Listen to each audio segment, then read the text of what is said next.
By the end of this video, you will have a horizontal scrollable list view just like this one. This is something similar to what you'd see on the Shorts section of the YouTube homepage. Let's code it from scratch.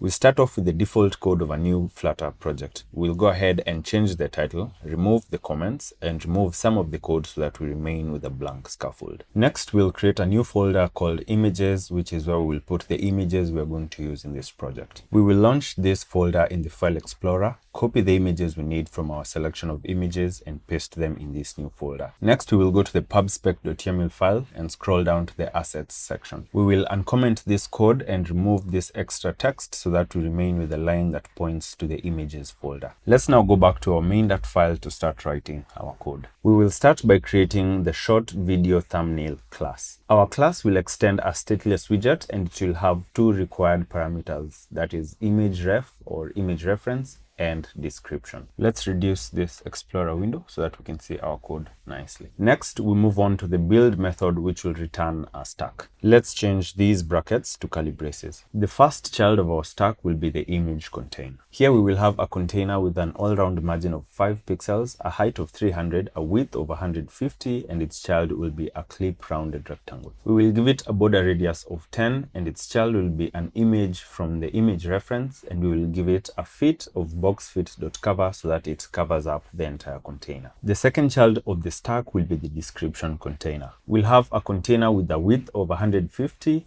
a symmetric horizontal padding of 10, and a top margin of 250 so that it appears on the bottom portion of the image. The child of this container will be a text widget where the actual text will be the description parameter. We'll give it an overflow of text overflow.ellipsis to cut off the excess text. We want it to occupy maximum 2 lines and to be white in color. Let's save for formatting. Next, we will create a list of thumbnails inside the My Homepage state class. We will call this list thumbnails, and it will contain maps, each with 2 key value pairs. The first key will be ImageRef, which is a reference to the location of the image, and the second key is description, which is the descriptive text of the thumbnail. We will go ahead and add 6 more maps in our list. Let's now move on to the main layout of the app, where we'll add the body property of the scaffold and add a column to it. At the top of the column, we will have the title section, where we will have a container with a symmetric vertical padding of 15 pixels, and the child of this container will be a text widget. This text will say short videos, and we will apply a text style to increase its font size and font weight. Next, we will have the horizontal list view section, where we will have a flexible widget whose child will be the ListView.builder. To learn more about the ListView.builder, check out my ListView.builder video. The item builder property will be a function that takes the context and index and returns an instance of our short video thumbnail class. The ImageRef parameter will be the ImageRef value of the map at this particular index inside the thumbnails list, and the description parameter will be the description value of the map at this particular index inside the thumbnails list. We will set the item count property to the length of the thumbnails list, and finally we will set the scroll direction to axis.horizontal, which is what makes our list view scrollable in the horizontal direction. Let's save for formatting, and we are done writing our code. Let's now build our app to see what it looks like.